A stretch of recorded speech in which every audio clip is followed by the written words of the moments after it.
Stars this week: Gary B. Smith, Tobin Smith, Pat Dorsey, Eric Bowling, along with Inside Scoop radio show host Mark Levine. Welcome to everybody. Mark, you have any problem with that?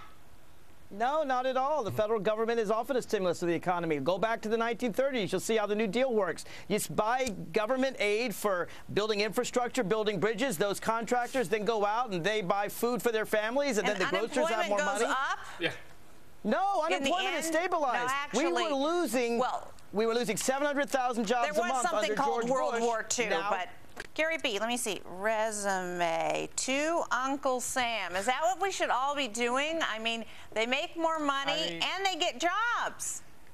Well, you know, to Mark's point, look, the buildup in the government is great. You know why? They live in a different world than the rest of society. You know what the unemployment rate is in government? It's 4%. So, you know, to your point, study after study shows just the opposite of what you're claiming. Okay, Mark, go ahead. Take him on. If you want to see more construction workers, you want to see more construction jobs, build more bridges, build more highways. You know who does that? The government. That gets more money in the system. Really? Look, we're not talking about apples to apples here. We're not talking about apples. Yes, who builds your roads? Who builds your roads outside your house? I don't know about you. I don't travel on private roads. I use the government roads. Let me tell you something. It's not apples to apples. And I'll give you specific examples. Okay, hold on. Let me give you specific examples here.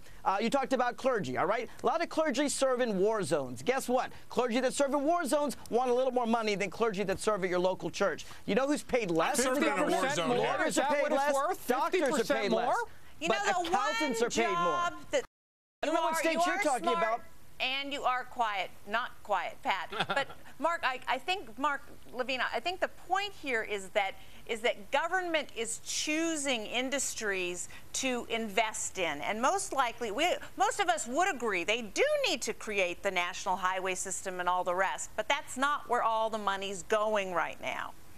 That's where a lot of the stimulus package went. It went to infrastructure. Now, a lot of it went to things that Republicans wanted. The alternative minimum tax. It went to that. It also gave 95% of tax cuts to working people, which I support. But a lot of it, yeah, went to infrastructure. I'll tell you something. You're talking about government jobs. I'm an example of, I had a government job. I used to work in Congress, and I had a huge pay cut from my job as an attorney beforehand. I did it because I believed in government. Most people who work for the government believe in helping their country, believe in serving their country. And they believe in getting paid 50% more, 55% more than the private job. So you know what? I can take my belief and I can retire after 20 years. I'm in. Where do I sign up? Let me ask you something. Do you want a simple accountant overseeing whether the Pentagon is spending $500 on toilet seats or not? You have to look very carefully if you're a government accountant. You need sophisticated people to save money. You need sophisticated people in the IRS, too, to save money, to save taxpayers hundreds of millions of dollars. Sophisticated people, IRS. That seems like an oxymoron, but that's just me. We got it all in there. We got toilet seats. We got everything. All right, anyway.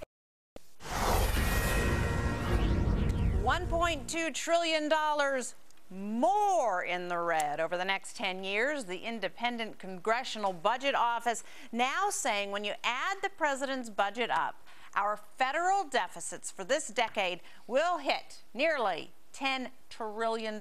Simple. Mark, how can we afford this?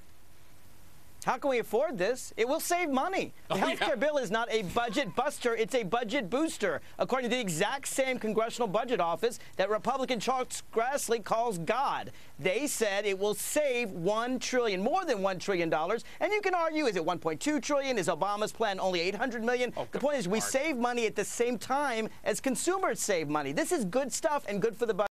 That's a great admission.